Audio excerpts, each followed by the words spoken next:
Bom dia, nono ano. Estão todos bem? Nossa aula hoje de biologia, né, do nono ano, mais uma aula aqui à distância, tá? Nós vamos fazer a correção da tarefa de casa e na sequência nós vamos continuar aí o capítulo 2, né, sobre núcleo e hereditariedade. Então vamos comentar primeiramente o RA, tá? O RA que a gente passou para casa na página 103, né? O que esse RA mostrou, né? Mostrava, né? Alguns assistiram, espero que todos tenham assistido, tá? Então era uma animação. Nessa animação ele mostrava os processos de divisão celular, né? A meiose. O que acontece com os cromossomos durante a meiose para que no final do processo de meiose sejam formados 4 células, né? Que são os gametas, cada um com apenas a metade do número de cromossomos da espécie. Então, é um vídeo, né, uma animação bem esclarecedora e importante, por quê? Porque para você compreender como os genes, né, se separam para passar as características genéticas aos descendentes, é importante que primeiro a gente entenda como é que isso acontece, né, e que isso acontece realmente a nível de cromossomos, tá? Vamos lá agora para a página 104, né, seção interação. Mendel, considerado o pai da genética, estudou várias características de ervilhas, as quais você estudará mais adiante nesse capítulo. Reúne-se com mais 2 colegas e pesquisem o número de cromossomos existentes nas células haploides e diploides das ervilhas. Então, você tem que fazer uma pesquisa, né? Vocês fizeram uma pesquisa. Quantos cromossomos existem, né, nessa espécie aí de ervilha? E montem os esquemas representando o número de cromossomos nas divisões celulares da meiose e da mitose. Então, no livro de vocês, né, tem uma tabelinha que a gente vai preencher, tá? Na mitose, uma célula, né, vocês encontraram que a ervilha, ela tem 14 cromossomos, total, tá? Cada espécie tem um número específico, né, de cromossomos. A nossa tem 46, né? Já a ervilha tem 14. Então, aqui eu tenho uma célula com 14 cromossomos, tá? Essa célula vai multiplicar, depois ela vai o quê? Dividir. Né? Uma célula deu origem a 2 células por mitose, cada uma delas mantendo o mesmo número de cromossomos. Tá? Lembrando que a mitose, ela preserva a quantidade de cromossomos da espécie. Né? Quais são as células do meu corpo que se submetem a esse processo de mitose? Para que eu possa repor as células da minha pele, né? Algum órgão que danificou. Essas células podem sim ser substituídas. Por que eu cresço? Porque as minhas células se multiplicaram por mitose, elas permaneceram com a mesma quantidade de cromossomos, tá? Isso acontece nas células que eu chamo de células somáticas, que são as células que, quase todas as células do meu corpo, tirando os gametas. Já a meiose não, é um tipo de divisão celular, onde uma célula que contém todo o conjunto de cromossomos, ou seja, uma célula diploide com os 14 cromossomos, origina 4 células que são haploides, tá? Aqui eu teria a meiose 1, reduzindo, e aqui eu teria a meiose 2, né, preservando o que já tinha sido reduzido, tá? Então, esse processo de meiose, ele é super importante para manter a quantidade de cromossomos dos gametas, porque imagine, isso aqui se fosse no homem, tá? Se essa célula essa metade do número de cromossomos, que são os gametas, quando se une um gameta com outro, vai o quê? Vai se restabelecer os 46 cromossomos daquela espécie. Tá bom? Então, essa aí foi a primeira aí da interação, né? Agora, vamos para a mesma página, 104, agora as atividades. Ele tem uma tabela e pede para você completar essa tabela com as seguintes perguntas. O número de células filhas, né? A gente viu anteriormente que são 2 células filhas na mitose e na meiose são 4 células filhas, tá bom? Aqui no segundo processo, segunda pergunta, o número de cromossomos, aqui ó, diploide, todo o conjunto, aqui haploide, metade dos cromossomos, metade do conjunto de cromossomos da espécie. E os exemplos de em que ocorrem. A mitose acontece nas células somáticas, que são todas as células do meu corpo, com exceção dos gametas, e a meiose acontece, né, no caso do corpo humano, nos gametas. Tá? Segunda questão. A imagem representa alguns dos momentos em que se tem a por meio de qual processo de divisão celular é possível o desenvolvimento de um novo ser desde a concepção até a formação do feto. Vocês observem que essas células elas estão aumentando em quantidade, dá para ver aí na imagem. O zigoto, que foi aquela célula proveniente da fecundação, é uma célula única.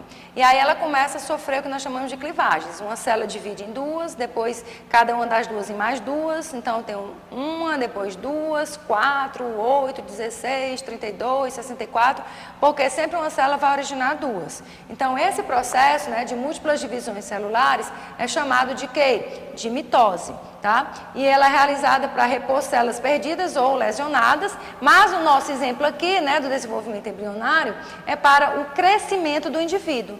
Tá? Quem partiu de uma única célula, que era até depois de 9 meses, a criança totalmente formada, com todos os seus conjuntos de células, né, chegando até os órgãos. Tá bom? Agora vamos para a página 105. Ok? Na página 105, gente, deixa eu só ver aqui. Né? Aqui na terceira questão da página 105, eu até esqueci de colocar. Na terceira questão, a gente tem o seguinte, ainda na página 105, sobre os cromossomos, assinale V ou F. Né? Então, a gente tem A, são uma seção linear de genes que transmitem as características hereditárias, verdadeiro. B, são estruturas existentes no núcleo das células que se formam no início da divisão celular. Ok, os cromossomos, né? São constituídos principalmente por ácidos nucleicos e proteínas, tá? É um DNA associado a proteínas, verdadeiro. O número de cromossomos varia de acordo com a espécie. Cada espécie tem um número, né?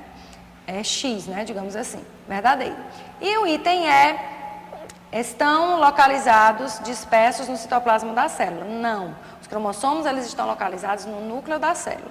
Então, a terceira questão aí, né, que é a continuação da página 104, que eu não coloquei aqui no slide, tá, gente? As 4 primeiras são verdadeiras e a última é falsa. Agora, vamos aí de olho na prova, na página 105, tá? Na transmissão das características hereditárias, o ser humano normal participa em suas células reprodutoras, espermatozoide e óvulo, com 23 cromossomos. Assim, o ser humano possui, então nós temos 46 cromossomos, tá, gente? 44 deles são encontrados, né? São responsáveis, são chamados de cromossomos somáticos, porque são responsáveis por todas as nossas características genéticas, com exceção das características sexuais. E temos 2 cromossomos sexuais. No caso do homem é XY, no caso da mulher é XX. Tá? Então, nós temos 46 cromossomos que estão dispostos em pares. Tá? 22 pares, ou 44 cromossomos somáticos, e um par, ou 2 cromossomos sexuais. Tá? Letra A. Segunda questão. O núcleo celular foi descoberto pelo pesquisador escocês Robert Brown, que reconheceu como componente fundamental das células. Então, aí a gente tem 4 coisas falando, né, 4 afirmativas que você vai dizer se é verdadeiro ou não a respeito do núcleo. Primeiro, o núcleo só é encontrado nas células eucariontes, portanto, as bactérias não possuem essa organela. Verdadeiro, as bactérias são células procarióticas, são seres procariontes. Existem células eucariontes com um único núcleo, células com vários núcleos e outras anucleadas. A gente viu isso aqui na aula passada, também é verdadeiro, né? O núcleo abriga o código genético das células, uma vez que dentro dele se encontram os cromossomos que contêm a informação genética, certíssimo, né? E o 4, a carioteca é um envoltório nuclear que impede a troca de qualquer tipo de material entre o núcleo e o restante da célula. É falso. A carioteca, gente, é cheia de poros. Né? Isso permite o intercâmbio de determinadas substâncias que saem do núcleo para o citoplasma da célula. Então, a opção correta é a opção D. Terceira questão. Quantos cromossomos existem em cada um dos seguintes tipos de células humanas normais? A célula muscular, né, nós temos 46 cromossomos, certo? Né? Quem é que vai ter 23 cromossomos? Só gameta. Quem é gameta? Espermatozoide. Então, toda e qualquer célula do meu corpo, embora você não saiba, né, que célula seja essa, se não for espermatozoide ou ovócito, essa célula só vai ter o total de cromossomos da espécie, ou seja, 46 cromossomos. Tá joia? E o zigoto, professor? O zigoto é aquela célula proveniente de quê? Da fecundação, né? Da união de gametas masculino com gameta feminino, certo? Então, agora nós vamos dar sequência, né, o nosso conteúdo aí do capítulo 2, né, núcleo e hereditariedade. Hoje nós vamos falar um pouco sobre genética, né. O termo genética, gente, ele só foi criado em 1905 pelo biólogo, né, William Bateson, tá? E a genética é a parte, né, da biologia, ou seja, a parte das ciências biológicas que estuda e tenta explicar os fenômenos da hereditariedade. Porque desde o passado, né, o homem ele teve sempre essa curiosidade de tentar compreender como as características hereditárias elas são passadas de uma geração para a outra, tá? E essa hereditariedade, né, significa justamente essa transferência da informação genética de quem? De célula para outra, né, de uma célula para célula, de pai para filho, de geração para uma geração, né? Existe uma teoria chamada de teoria da pré-formação. Essa teoria ela é bem antiga, tá, gente? E ela procura definir ou explicar, né, baseado na época não tinha nenhum conhecimento de genética, sobre como é que passadas para os descendentes, é a teoria da pré-formação. Essa teoria dizia o seguinte, ela dizia que existia, né, uma miniatura, não sei se está dando para ver direitinho, mas no livro de vocês tem essa imagem. Uma miniatura de um homenzinho, tá, dentro de uma célula. Essa célula aqui, dessa teoria, era justamente o espermatozoide. Então, na época em que ela foi criada, não existia ainda o microscópio, tá? Só alguns sistemas bem rudimentares de aumentos que fizeram com que eles observassem o espermatozoide e, como não tinha um aumento adequado, eles achavam que dentro do espermatozoide tinha uma miniatura humana, tá certo? Mas, na verdade, estava vendo outras partes da célula que não eram definidas porque aquelas lentes que eles utilizavam não eram tão eficientes, ok? E eles achavam que o homem, ele tinha um papel fundamental na reprodução da espécie. Por quê? Porque o filhote, né, o filho, estava dentro do espermatozoide dele. E a mulher era apenas um meio que o homem utilizava para quê? Para que aquela criança que estava dentro do espermatozoide pudesse se desenvolver. Hoje a gente sabe que essa teoria ela foi, né, descartada muito cedo, tá bom? Bom, agora a gente vai falar um pouquinho sobre a genética de Mendel, né? Mendel, ele é considerado, né, o verdadeiro pai da genética. Por quê? Porque através dos estudos que ele fez com ervilhas, tá? Gregor Mendel, ele morava num mosteiro, tá? Na antiga República Tcheca. E lá ele começou a trabalhar, a cultivar ervilhas de cheiro, tá? E aí ele teve um grande sucesso, né, no seu experimento, foi o quê? Que ele conseguiu, né, num pequeno prazo de tempo, observar como as características genéticas eram passadas e conseguiu também interpretar esses resultados matematicamente, com a parte de estatística.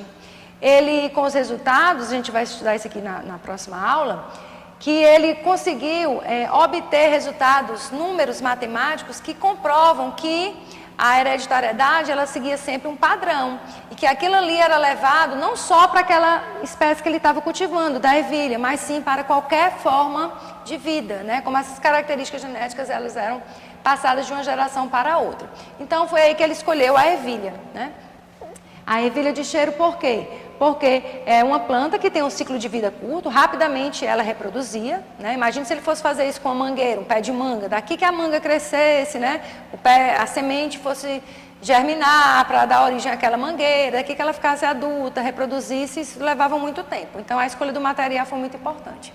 E aí, quando ele fez a análise desse cultivo, que ele foi semeando espécies diferentes de ervilhas, ele foi obtendo linhagens puras. E daí ele foi percebendo esses resultados aqui. Isso aqui foram as características que ele conseguiu observar claramente para poder ele inferir os seus resultados na sua porção matemática, tá? Na parte de estatística, e eram fáceis de serem observadas essas características, né? Características bem distintas. Veja só, a cor da corola. A corola, gente, é a parte das pétalas, tá?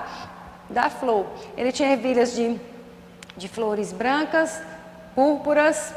A posição da flor tinha ervilhas que tinha né, flores nas extremidades, tem outras que eram aqui pelo meio, nas axilas, né, dos ramos, tá? O comprimento do caule, tinha ervilhas que tinham caule curto, tinha ervilhas que tinham caules longos, então vocês observem que as características, elas eram bem distintas, tá? A forma da vagem, né, com contrições, toda assim, ó, e lisa, né? A cor da vagem, amarela ou verde, tá? A forma da semente, rugosa ou lisa, e a cor dos cotilédones, que são folhas que estão dentro da semente, verde e amarela. Então foram 7 características que Mendel conseguiu identificar e eram claramente expostas, né, no seu experimento como resultado, tá? Então foi claro, foi fácil dele poder identificar isso aí e matematicamente ter um resultado comprovado, certo? Bom, os caracteres biológicos, né? O que nós chamamos de caracteres biológicos são aquelas características morfológicas e fisiológicas que vão ser determinadas por genes. Esses genes são responsáveis pela cor da nossa pele, dos olhos, do nosso cabelo. Tudo que nós somos, essas informações estão contidas nessas unidades informacionais biológicas que são os genes.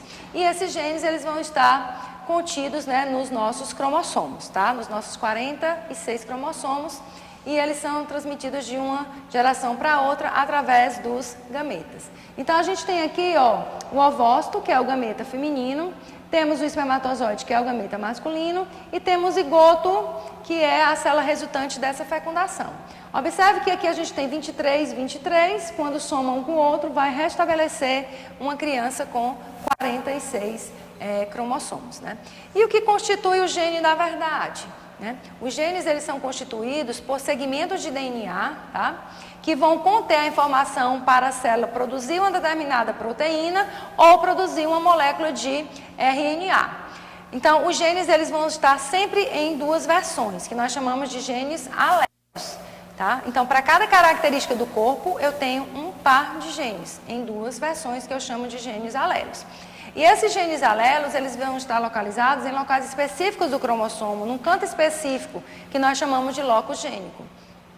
Aqui eu tenho os cromossomos, ó, tá, gente? E aqui os genes, eles são representados por letras. Então, para cada característica, vamos dizer que o gene A seja responsável pela característica cor dos meus olhos, tá? Eles vão estar sempre localizados nessa posição aqui, são os cromossomos, eles vão estar localizados sempre no mesmo ponto, né, intransferível do cromossomo, ok? Daí nós temos o genótipo, né, e o fenótipo. E o que é o genótipo? É o conjunto de genes de um organismo, tá? Representado por letras. E o fenótipo é aquilo que o genótipo expressa, ou seja, aquilo que eu posso ver ou é uma característica não somente física, mas sim comportamental também, tá? Quando eu tenho 2 alelos iguais, responsáveis pela mesma característica, A grande, eu tenho um indivíduo homozigoto. Homo quer dizer igual, tá? E ele é dito dominante, por quê? Porque ele é representado pela letra A e ele basta estar presente apenas um deles para expressar a característica. Aqui eu tenho heterozigoto, ó, alelos diferentes, hetero quer dizer diferentes, tá? No heterozigoto, quando na presença do dominante, ele vai sempre expressar aquela característica, então são também chamados de híbrido. E aqui eu tenho um homozigoto do tipo recessivo, homo quer dizer iguais, alelos iguais.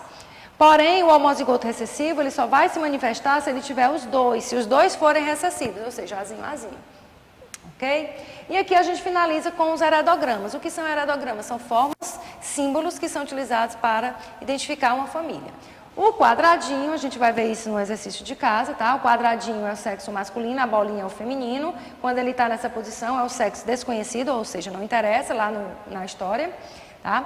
Quando tem um quadradinho, significa um homem ou uma mulher, casamento. Quando tem um homem ou uma mulher com 2 tracinhos, seria o casamento consanguíneo, quando eles são parentes, primos, tá?